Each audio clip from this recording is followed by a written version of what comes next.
Ça va dans le compost, ça? Non, non, c'est juste un petit bout d'oignon. Ce petit bout-là dans le compost, monsieur, il fait un méchant bout pour la planète. Si ça se mange. Ça se composte! Exact. Tous les domaines, ils sont un véritable moteur de l'économie. Je viens à la rencontre. On fait des entrevues avec des entrepreneurs locaux, c'est-à-dire des gens, soit des gens qui ont ces propriétaires de grandes entreprises ou des gens qui sont entrepreneurs indépendants, qui travaillent pour eux-mêmes. Ça peut être n'importe quoi, mais c'est un peu pour expliquer qu'il y a des dizaines, il y a des milliers d'entrepreneurs au Québec. Puis on pense des fois que c'est pas quelque chose pour nous, mais il y a des gens qui le font, petits et grands, et ça se fait chez nous tous les jours. Lundi ou le mardi, le 4-5. Ça, c'est mes préférences. Ce que j'aimerais faire, c'est d'essayer d'en faire 4 à chaque coup. Les responsabilités sont la programmation, la coordination, le recrutement aussi de bénévoles qui ont le goût de faire une émission ou qui ont un projet d'émission. Alors, de rencontrer ces gens-là, essayer de voir si on peut faire quelque chose, les commanditaires aussi.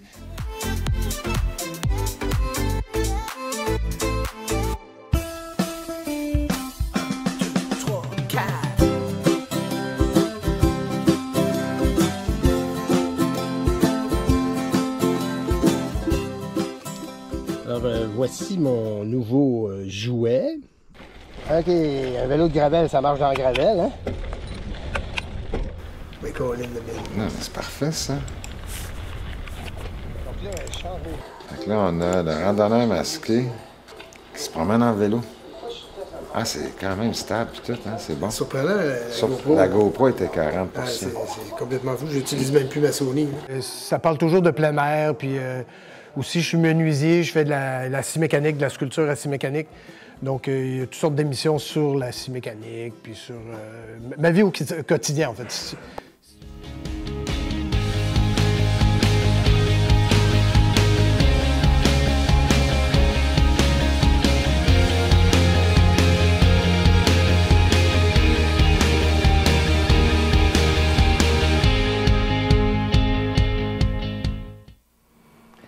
Il y a au Québec des milliers d'entrepreneurs.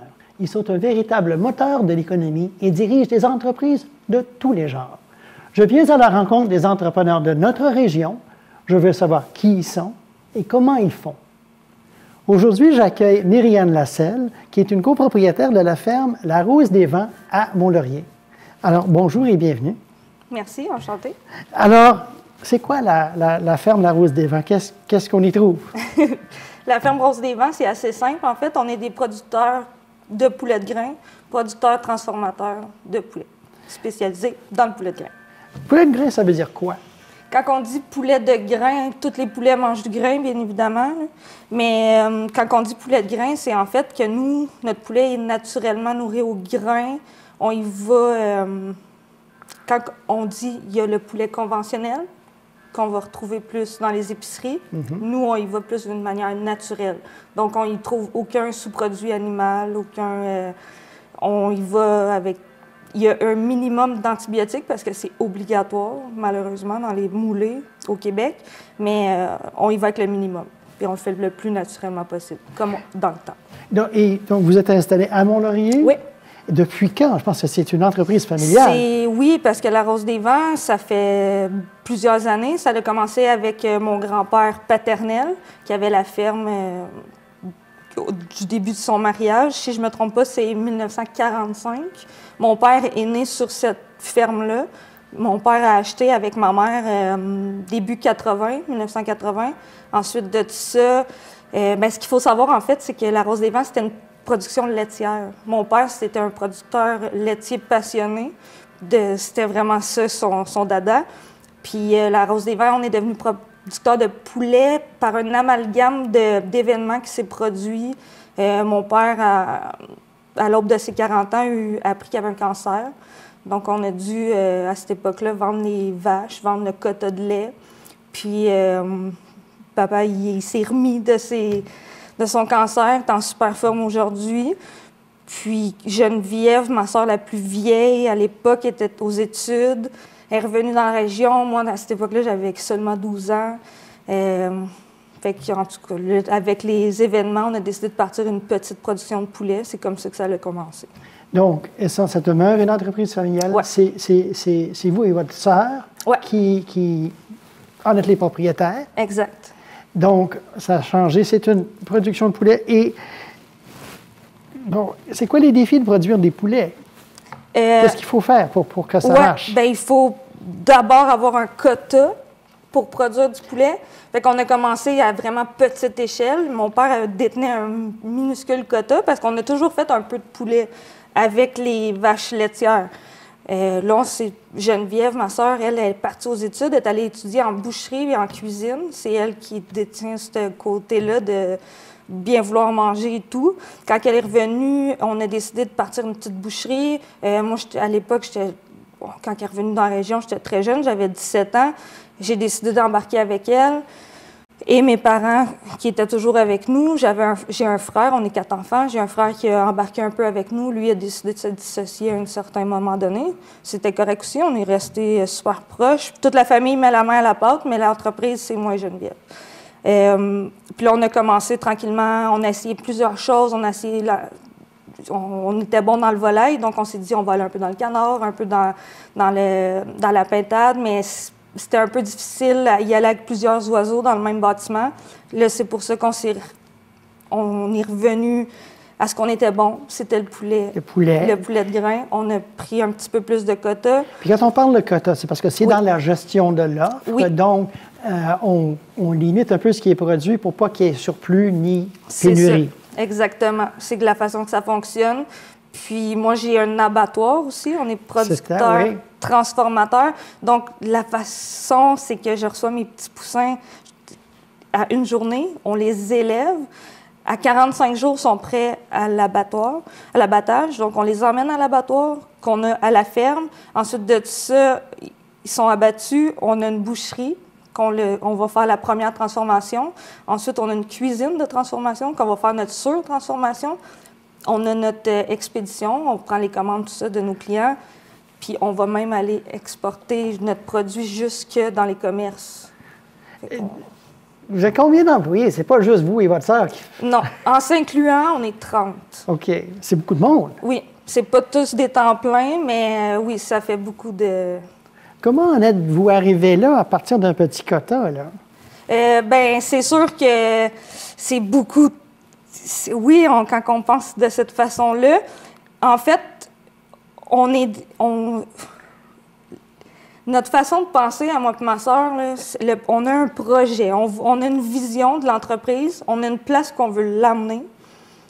C'est super simple. On veut être capable de vivre de notre production, bien vivre de notre production. On veut être capable de donner à nos employés un mode de vie adéquat, une paye adéquate. Pour se rendre là, il faut monter à un certain niveau. Okay. Fait que moi, j'ai loué du quota. Fait que j'ai mon quota et je loue du quota. Fait que je fais plus de poulet qu'avant pour éventuellement... Donc, c'est un projet de croissance. Oui. Là. Vous n'êtes pas juste à produire avec quelque chose. Bon, je ne savais pas qu'on pouvait louer des quotas en plus. Je loue du quota. Donc, si à un moment donné, vous voulez en produire plus, bien, il vous faut un plus de quota. Il y a des moyens soit de l'acheter, soit de le louer. Oui. OK. Est-ce que vous produisez des œufs puisque vous avez tous ces poulets-là? Non, je ne produis pas d'œufs parce que le poulet de grain, moi, je vais acheter les poussins à une journée. Je les reçois, ils ont une journée. Ils sont éclos dans la même journée que je les reçois. Mes poulets, c'est des poulets de grain. La majoritaire, c'est mâle. Et puis, une poule doit atteindre une certaine majorité pour avoir des œufs. Moi, ils sont abattus à 6,5 semaines, donc ils ne se rendent pas là. OK, non, mais c'est juste une question. Oui, c'est correct, parce que plusieurs personnes nous la posent, mais non, moi, c'est vraiment, je me concentre poulet à chair. Le poulet à chair. Puis vous avez dit que vous avez essayé d'autres volailles aussi. Pourquoi avoir choisi les poulets plutôt que les canards ou les pintades? Bien, c'est que la production est totalement différente. Quand tu es dans ton poulet, tu sais, on contrôle tout. Tu contrôles leur alimentation, tu contrôles l'humidité, tout est contrôlé dans ton poulailler. Quand tu arrives avec un canard, exemple, lui, c'est plus, il aime l'eau. Là, tu les élèves dans un poulailler. Nous, chez nous, c'est tout à air ouverte. C'est vraiment le bien-être qui est super important. Mais un canard va jouer beaucoup plus avec l'eau. ça se retrouvait beaucoup trop humide, c'était beaucoup plus difficile à contrôler. Puis vu que c'était dans les mêmes bâtiments, c'était pas évident pour nous avec l'élevage et tout ça, fait qu'on a... C'est vraiment été une question, on s'est dit, OK, là, on trouvait ça un peu trop compliqué de tout mélanger. Okay. Puis c'est pour ça qu'on est revenu à juste... cette spécialité. Ouais, exactement. Puis vos produits, bon, vous avez parlé des choses que vous faites avec après l'abattage, la transformation, etc. Mais où est-ce qu'on les trouve en ce moment, vos produits? Mes produits, on distribue dans les épiceries. Exemple, notre ligne, je dirais notre ligne centrale, c'est un peu la 117. Donc, en partant de Mont-Laurier, à notre Mont-Laurier, c'est vraiment le IGA. Tu vas pouvoir trouver tous les produits que la ferme transforme, mais on vise beaucoup les épiceries fines, les épiceries en général. Tantôt, Frédéric. Bien, c'est ça. Donc, essentiellement, ça se trouve dans les épiceries, dans la mesure du possible. Donc, si les gens n'en voient pas, bien, ils peuvent peut-être poser la question. Oui, sur notre site Internet, c'est bien indiqué les points. Sur votre site Internet. Parfait.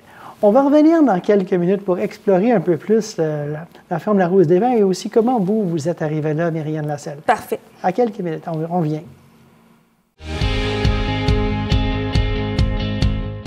Me voici de retour avec Myriane Lasselle de la ferme La Rose des Vents à Mont-Laurier. Alors, Myriane Lasselle, c'est quoi votre parcours à vous? Bon, vous êtes née à la ferme, vous avez grandi avec ça, mais est-ce que... Comment l'intérêt s'est développé de reprendre tout ça? Bien, en fait, c'est assez simple. Moi, j'étais un enfant passionné de mon père. Okay. Je l'ai suivi à la trace depuis mes premiers souvenirs. Je me souviens que je suivais mon père vraiment partout. À cette époque-là, on était producteur de lait. Je l'ai suivi dans les tracteurs pour les foins. Je m'endormais dans les tracteurs. Ma mère venait me chercher. Je me souviens de m'être obstinée avec eux parce que je voulais toujours continuer. J'ai suivi mon père à la ferme. J'étais vraiment... j'adorais ça. Quand on a dû vendre le quota de lait et les vaches, j'avais 12 ans à cette époque-là. Pour moi, c'était une peine parce que je me suis toujours vue faire ce métier-là. Donc, quand j'ai vieilli, on a comme commencé la production de poulet et tout. Geneviève, elle, était partie aux études. On a une différence d'âge, moi et Geneviève, elle est plus vieille que moi. Elle était partie aux études à Montréal. Elle est allée suivre un cours en boucherie et en cuisine, c'est sa passion. Quand elle a décidé de revenir, ils ont monté un petit projet ensemble. Moi, j'étais encore au secondaire. Puis, on a parti une petite boucherie. On désossait des animaux pour d'autres producteurs. Elle venait de faire son cours. Puis, elle a commencé à faire la production le désossage de nos poulets à nous. Fait que là, on s'est assis ensemble. Puis là, moi, j'avais l'intérêt de reprendre la ferme parce que j'avais pas d'autres projets de vie. Moi, ce que je voulais, c'était ça. Ça a toujours été ça. Fait qu'à cette époque-là, j'ai lâché l'école. Okay. Ça a été une décision de famille parce que pour moi, c'était pas facile, l'école. Puis ça a été la meilleure décision de ma vie, en fait. Et puis, je suis quelqu'un qui a besoin de connaître les trucs, le pourquoi du comment. Fait que j'ai appris toute la production de A à Z. J'ai appris l'élevage des poulets, j'ai appris la boucherie, j'ai fait un petit cours à l'interne en boucherie. Je connais beaucoup de trucs aussi en cuisine parce que Geneviève m'a montré beaucoup de choses. C'est pas mon dada, je le cacherai pas, mais j'ai appris beaucoup. Maintenant, je suis capable de diriger l'entreprise avec Geneviève sans problème. Puis en ayant les connaissances des machineries et tout ça, bien, ça m'aide beaucoup sur ce côté-là. Puis Geneviève, elle va être plus côté recettes et tout ça. Donc, vous, vraiment, c'est de prendre l'opération parce que ça vous passionne et vous savez comment ça marche. Exactement. Puis les animaux aussi à la base, que bien sûr, pour moi, c'est quelque chose qui fait partie de ma vie. Les oiseaux, j'ai tout le temps un œil dessus. J'ai un chien. Ce côté-là, c'est très important. Travailler avec des animaux, surtout de la volaille, ça se fait comment? C'est quoi les risques? Les risques, les avantages, le fun, Bien, ce qui est différent de pour nous, quand j'étais plus jeune, quand tu as des vaches laitières, c'est toujours, tu sais, le matin, c'était tôt, mon père partait pour la ferme, tu as les traites à faire et tout. Quand tu arrives avec des oiseaux, le poulet, c'est sûr que c'est du vivant. Donc, le vivant, c'est à l'année. Noël, pas Noël, c'est tu as toujours un œil. Ce qui est différent, c'est que c'est tout automatisé. Il n'y a pas de traite à faire. Donc, c'est de toujours s'assurer que les oiseaux sont bien, que tout fonctionne bien, la moulée, l'eau et tout. On a fait une sorte de... Avec les années, on s'est créé beaucoup, on a amélioré beaucoup de choses. Avec les employés, ça va très bien. Il y a une sorte de... Pas de lâcher prise, mais de... Tu sais, j'ai plus... Les fins de semaine, je peux prendre du temps. C'est plus facile, la gestion, à comparer d'une ferme laitière. Fait que ce côté-là, c'est sûr que c'est plus le fun. Puis la notion de travailler avec la famille, moi, ça m'a toujours intriguée parce que... à quel point ça peut être facile ou pas facile? Je crois que ça dépend des familles, ça dépend des caractères aussi. C'est sûr qu'il y a des moments que c'est plus difficile, mais, tu sais, nous... La ferme a parti. Mes parents ont acheté ça. Mes parents, c'est une histoire d'amour de longue date. Moi, c'est comme ça que je vois la ferme. Quand je pense à ma ferme, je trouve que ça a parti d'une histoire d'amour de mes parents. Ils ont acheté ça. Mon père a une passion immense pour la ferme. Moi, quand j'ai la ferme, quand je regarde mon chez nous, c'est ce que je veux continuer. C'est la passion de mes parents. Puis avec ma sœur, chez nous, on a été élevés, on peut tout se dire. Des journées, on est plus à pic, on est plus... C'est pas grave, on se parle, tout se règle. Avez-vous une journée typique? Une journée typique? Oui. Un exemple d'une journée? Oui. Oui, bien c'est drôle parce que moi et Geneviève, on est très différentes. Déjà, notre physique, ma sœur est blonde aux yeux bleus. Moi, je suis plus foncée comme... Donc, on est très différentes. Ma sœur va être très tôt à la ferme. Moi, je vais être plus... Je suis pas matinale, c'est plus difficile. Par contre, je vais être là plus les fins de semaine et je vais finir mes journées plus tard. Fait que les journées à la ferme, c'est vraiment... Geneviève va être au bureau, va tout setter tout ce qui est cuisine et tout, les employés. Moi, je vais plus aller voir mes oiseaux, m'assurer que tout est fonctionnel au poulailler, mes commandes de moulée, tout dispatcher ça. Dispatcher mes quotas aussi, parce que c'est de la gestion beaucoup. Il faut respecter les kilos en marché et tout ça. Ça, c'est mon volet. Puis, Geneviève va... Tu sais, une semaine... Parce que c'est ça, le lundi, on abat nos poulets. Le vendredi, ce qu'on a abattu du lundi est tout distribué en épicerie. Le vendredi, ce qu'il y avait à transformer est transformé. Arrive la fin de semaine, les employés s'en vont prendre leur fin de semaine. Le lundi, on recommence. Donc, c'est quand même assez un rythme. C'est ça. Il y a une gestion de tout ça. Fait qu'on a chacun nos étapes à respecter. C'est sûr que c'est beaucoup de travail, mais ça vaut la peine. Pour moi, c'est une passion. C'est un mode de vie, ça, c'est évident. Mais c'est un mode de vie que j'ai choisi, puis c'est un mode de vie que j'aime, puis que je rechoisirai encore si c'était à faire. Est-ce que ça vous laisse du temps pour avoir une vie? Absolument. J'ai deux belles cocottes de 12 et 14 ans. Geneviève, ma sœur, des enfants aussi. On a des passions hors de la ferme. Puis moi, je suis une fille j'ai des rêves. J'ai un rêve depuis tout jeune de bâtir une maison sur la ferme familiale. Je l'ai réalisé cet été. Je suis en plein dedans même. Puis avec ma famille qui m'aide et tout ça. J'ai la vue sur la ferme comme j'ai toujours voulu enfant. Oui. Donc, vos rêves, vous les réalisez. Moi, je pense que quand tu veux, tu peux. Je pense que tout est possible. Puis on est élevé comme ça, avec des rêves, des possibilités. Puis pour moi, il n'y a rien qui va m'empêcher. Je trouve qu'on a des belles valeurs. On est des bonne personne, simple. C'est la simplicité. Au final, ce que je veux, c'est être capable de bien vivre de ma ferme, de faire profiter les gens dans mon entourage, puis de... C'est ça. Donc, c'est ça, c'est assez direct. Ouais.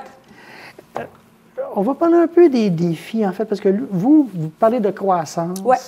Puis, donc, pour faire les croissances, premièrement, il faut plus de quotas, il faut plus de poulets, mais il faut trouver une mise en marché. Alors, vous avez un petit plan, je pense, rapidement, pour votre mise en marché? Oui, bien, on veut se spécialiser parce qu'on fait beaucoup de produits. Nous, ce qu'on veut, c'est se spécialiser. On a commencé avec notre usine. Donc, on a beaucoup travaillé ces dernières années à monter une belle usine semi-automatisée. Donc, vous allez avoir beaucoup de poulets. Beaucoup de poulets. On a commencé avec l'usine parce qu'on ne pouvait pas commencer avec le poulailler qui allait créer un goulot d'étranglement à l'usine pour être capable de les transformer. On va revenir au troisième bloc pour parler un peu avec quelqu'un d'autre qui s'appelle Frédéric Baeza, qui s'occupe de vendre vos poulets. Alors, merci, Myriane Lassalle. On revient dans quelques minutes avec quelqu'un d'autre. Merci à vous.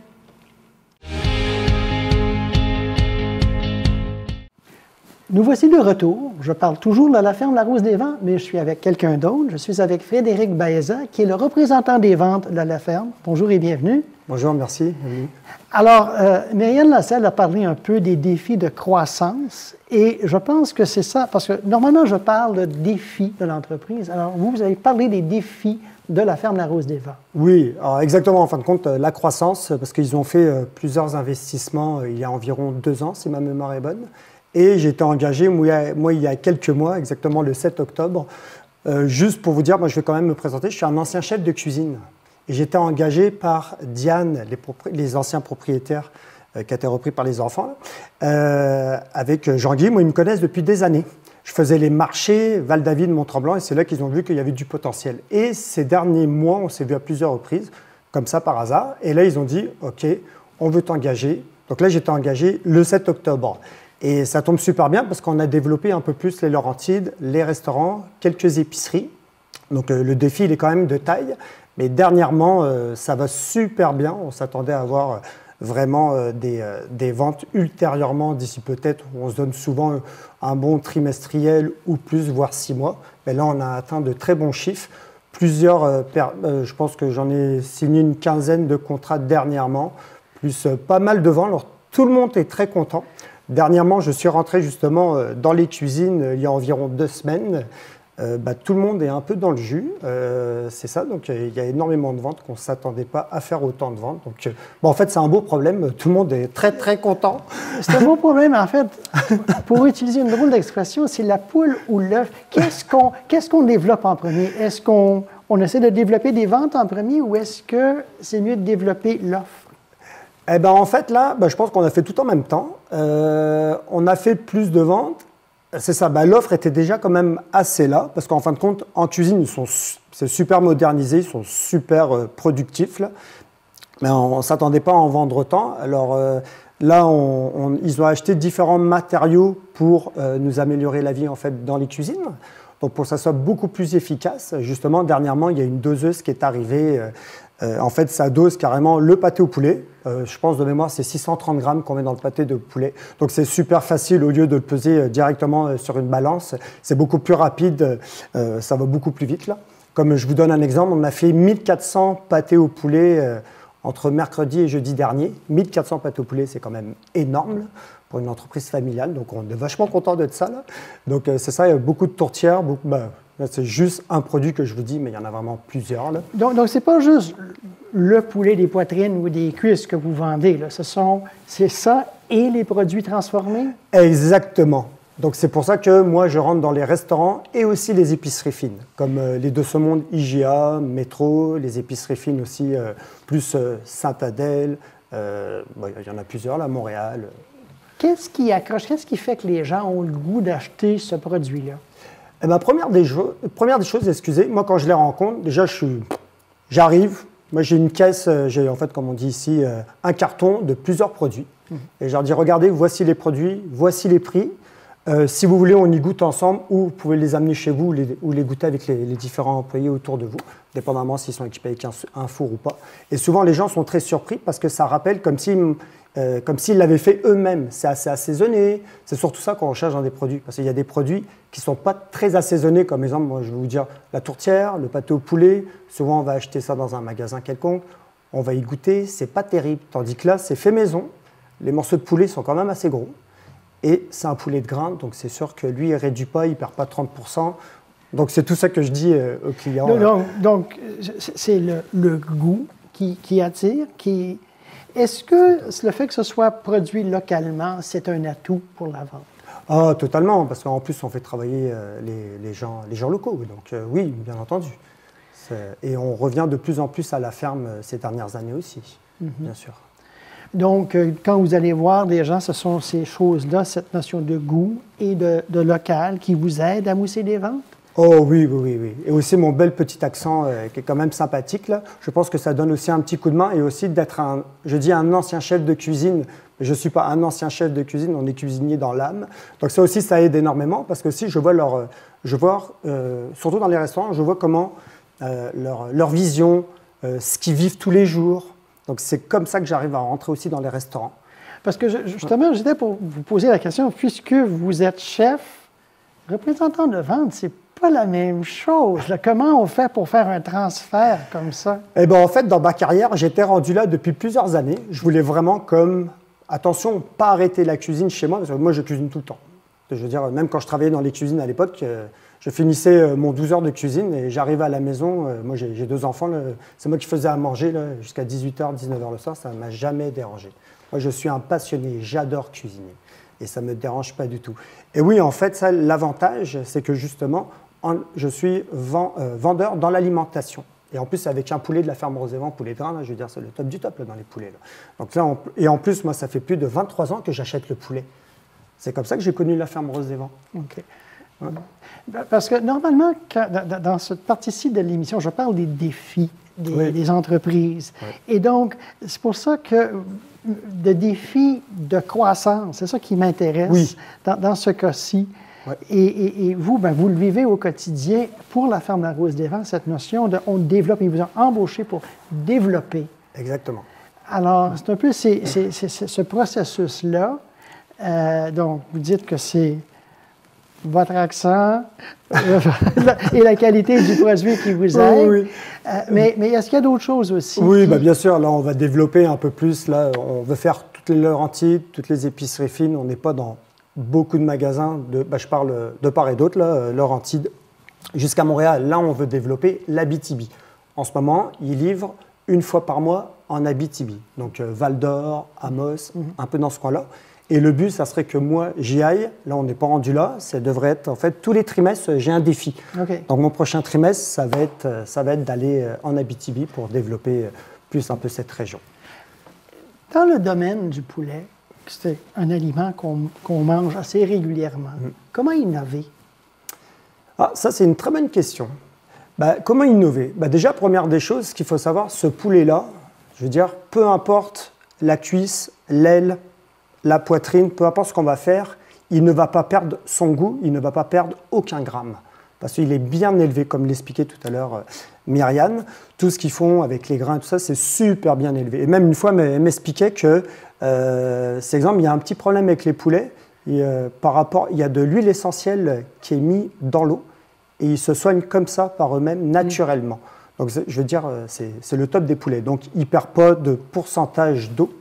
Il n'est pas injecté ni rien. Donc déjà, en partant, on a quelque chose de super. OK. Donc ça, c'est une innovation. Mais est-ce qu'il y a aussi une innovation pour le goût, les choses? À un moment donné, on s'est mis à manger des ailes de poulet. Oui, bien sûr. Des innovations à faire avec bien sûr. Comme exemple, là, nous, bientôt, là, on veut justement innover un peu plus. Là, à la ferme, on veut prendre les ailes de poulet, faire des pré-cuissons pour un peu mousser plus de ventes dans certaines entreprises qu'on va pouvoir entrer pour qu'en fait, qu'ils aient le produit déjà prêt à réchauffer dans le four ou dans une friteuse. Donc, des innovations, pas juste de morceaux de poulet, mais vraiment de façon de présenter le produit. Exact, totalement. Comme l'exemple, on peut y aller avec les ailes de poulet péri, parce qu'on est là-dedans, ils aiment beaucoup ce produit-là.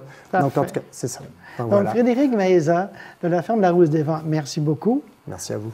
Alors, je suis Daniel Drolet. C'est la fin de cette émission de Entrepreneurs en action. Je vous invite à voir les autres émissions et à nous suivre dans les médias sociaux. À la prochaine.